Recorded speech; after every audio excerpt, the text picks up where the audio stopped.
एक दिन मीनू चिड़िया उल्लू सेठ के पास काम मांगने आई होती है और उल्लू सेठ मीनू चिड़िया से कहते हैं। अरे चिड़िया, मेरे खेत में काम करने वाले पक्षी पूरे हो गए हैं। मैं तुम्हें नौकरी पर नहीं रख सकता। चलिए कोई बात नहीं उल्लू सेठ, मैं कहीं और नौकरी ढूंढ लूंगी। मीनू चिड़िया उदास होकर अपने घर को जा रही थी कि मीनू चिड़िया को रास्ते में एक तरबूज पड़ा हुआ दिखता है। मीनू चिड़िया उस तरबूज को उठाकर अपने घर की तरफ चली जाती है। मीनू चिड़िया को तरबूज ले जाते हुए रानी कौवी देख लेती है। अरे ये तरबूज तो मैं उठाने वाली थी, परंतु मुझसे पहले आकर मीनू चिड़िया ने उठा लिया। जंगल का कोई पक्षी अच्छा नहीं, हमेशा दूसरों की चीजों को छीन लेते हैं। रानी कौवी काफी अमीर घर से आई थी, इसीलिए इसे कालू कौवा और जंगल के पक्षी बिल्कुल भी पसंद नहीं थे। वहीं दूसरी तरफ मीनू चिड़िया वे तरबूज अपने घर में ले आती है। अरे वाह मम्मा, आज आप भोजन में तरबूज लाई हो, आज तो मजा आ जाएगा। हाँ बेटा, तभी तो मैं ये तरबूज लेकर आई हूँ। चलो जल्दी से हम दोनों मिलकर ये तरबूज खाते हैं। अगले दिन बुलबुल मीनू चिड़िया के पास आती है और मीनू चिड़िया को कुछ पैसे देती है। मीनू चिड़िया, ये कुछ पैसे हैं जो मैंने सोनू चिड़े के मरने से पहले सोनू चिड़े से उधार लिए थे। वैसे सोनू चिड़ा बहुत अच्छा था, हम पक्षियों की कितनी मदद करता था, इतनी जल्दी उसे नहीं जाना चाहिए था। हाँ बुलबुल बहन, अब क्या कर सकती हैं, सोनू चिड़े के जाने के बाद तो अब मैं भी बिल्कुल अकेली हो गई हूँ। थोड़ी देर के बाद मीनू चिड़िया जंगल में दोबारा से काम ढूंढने निकल जाती है और इधर उधर घूम रही थी। अब तो मीनू चिड़िया घूमते घूमते काफी ज्यादा थक जाती है, परंतु मीनू चिड़िया को कहीं पर भी कोई काम नहीं मिलता। बस तभी एक पक्षी अपनी तरबूज की टैक्सी लेकर मीनू चिड़िया के पास आता है। चिड़िया, मैं दूसरे जंगल से आया हूँ और मुझे मजबूरी में अपनी ये टैक्सी बेचनी है। क्या तुम मुझसे ये टैक्सी पूरे 100 रुपए में खरीदोगी? 100 रुपए में, और वो भी इतनी अच्छी टैक्सी? अगर मैंने ये तरबूज की टैक्सी खरीद ली तो मैं अपने जंगल के पक्षियों को टैक्सी में बिठाकर दूसरे जंगल छोड़ के आऊंगी और पक्षी मुझे काफी ज्यादा पैसे भी देंगे। बुलबुल बहन ने जो मुझे पैसे दिए थे, मैं उन्हीं पैसों से ये टैक्सी खरीद लेती हूँ। फिर मीनू चिड़िया बुलबुल के दिए हुए पैसे उस पक्षी को दे देती है और उस पक्षी से वे तरबूज की टैक्सी खरीद लेती है। तो मीनू चिड़िया, अब से ये टैक्सी हुई तुम्हारी, अब मैं चलता हूँ। ये कहकर वे पक्षी अपनी चोरी की टैक्सी बेचकर वहाँ से चला जाता है। बेचारी मीनू चिड़िया को क्या पता था कि ये टैक्सी चोरी की है। दूसरी तरफ उल्लू सेठ तो काफी ज्यादा परेशान होते हैं क्योंकि वे टैक्सी उल्लू सेठ की थी। ना जाने मेरी टैक्सी किस दुष्ट पक्षी ने चोरी कर ली। एक बार वे चोर मेरे हाथ तो लग जाए, छोड़ूंगा नहीं मैं उसे। अब अगले दिन से ही मीनू चिड़िया अपनी तरबूज की टैक्सी चलाना शुरू कर देती है और जंगल के पक्षियों को अपनी टैक्सी में बिठाकर दूसरे जंगल छोड़कर आती थी। अब रोज रात को मीनू चिड़िया काफी ज्यादा अच्छा भोजन लेकर आती थी और मानो चिड़ा और मीनू चिड़िया तो अब काफी ज्यादा खुश थे। मानो चिड़े, जब से मैंने टैक्सी चलाना शुरू की है, हमारे तो दिन ही फिर गए हैं। देखो अब हम रोजाना कितना अच्छा भोजन खाते हैं।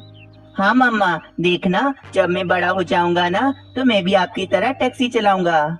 बस अब मैंने सोच लिया है कि अब मैं पैसे जमा करके अपना लकड़ियों का घर खरीद लूंगी, ताकि अगर बारिशें आ भी गईं, तो हमें किसी भी तरह की कोई परेशानी नहीं होगी। अब रोजाना ही मीनू चिड़िया वे टैक्सी चलाती थी और मीनू चिड़िया के पास काफी ज्यादा पैसे भी आने लगे थे। अरे वाह मीनू चिड़िया, क्या बढ़िया टैक्सी है तुम्हारी, इसमें तो घूमने का बहुत मजा आता है। हाँ रानी कौवी, जब से मैंने ये टैक्सी खरीदी है, मेरे तो दिन ही बदल गए। पता है, मुझे बहुत ज्यादा मुनाफा होता है इससे। मीनू चिड़िया की बात सुनकर रानी कौवी वहाँ से चली जाती है। सारे पक्षी मेहनत कर करके आगे निकल जाएंगे, परंतु कालू जी, आप इसी तरह घर में बस आराम ही करते रहना। अरे क्या हो गया भाई रानी, अचानक तुम मुझ पर गुस्सा क्यों करने लगी? आपको कुछ पता भी है कालू जी, मीनू चिड़िया ने अपनी तरबूज की टैक्सी खरीद ली है और पता है मीनू चिड़िया अब बहुत ज्यादा मुनाफा कमाने लगी है। काश कि वे तरबूज की टैक्सी आपके पास होती, तो आज आप भी बहुत ज्यादा पैसे कमा रही होते। रानी, अगर तुम्हारे पास पैसे हैं तो दो मुझे, मैं अभी जाकर मीनू चिड़िया से वे टैक्सी खरीद लेता हूँ। कालू जी, पैसे ही तो नहीं है मेरे पास, अगर पैसे होती तो क्या बात थी। क्यों ना रानी, हम मीनू चिड़िया की वे टैक्सी चोरी कर लेते हैं और उस टैक्सी पर हम दूसरा रंग कर देंगे, किसी को पता नहीं चलेगा कि वे टैक्सी मीनू चिड़िया की है। हाँ कालू जी, रंग करते ही वे टैक्सी बदल जाएगी और किसी को कुछ पता भी नहीं चलेगा। हम ऐसा ही करते हैं, आज रात को हम मीनू चिड़िया की वे तरबूज की टैक्सी चोरी कर लेते हैं। रात हो जाती है। कालू कौवा और रानी कौवी मीनू चिड़िया के घर के पास आते हैं और मीनू चिड़िया की तरबूज की टैक्सी चोरी कर कर वहां से चले जाते हैं। अगली सुबह ही कालू कौवा उस टैक्सी पर दूसरा रंग कर देता है, जिससे अब बिल्कुल भी पता नहीं लग रहा था कि वे टैक्सी मीनू चिड़िया की है। अब बोलो रानी, कोई कह सकता है कि ये टैक्सी मीनू चिड़िया की थी? कालू जी, बस अब आप जाएं और पक्षियों को दूसरे जंगल छोड़कर आएं और उनसे काफी ज्यादा पैसे कमाएं। दूसरी तरफ जब मीनू चिड़िया को ये पता लगता है कि मीनू चिड़िया की टैक्सी चोरी हो गई है, तो मीनू चिड़िया और मानू चिड़िया तो काफी ज्यादा परेशान हो जाते हैं। मम्मा, अब क्या होगा? हमारी टैक्सी तो चोरी हो गई, अब हम क्या करेंगे? मानो चिड़े, तुम परेशान मत हो, टैक्सी चोरी हो गई तो क्या हुआ? मेरे पास इतने पैसे हैं कि मैं अपना एक अच्छा सा कारोबार कर सकती हूँ।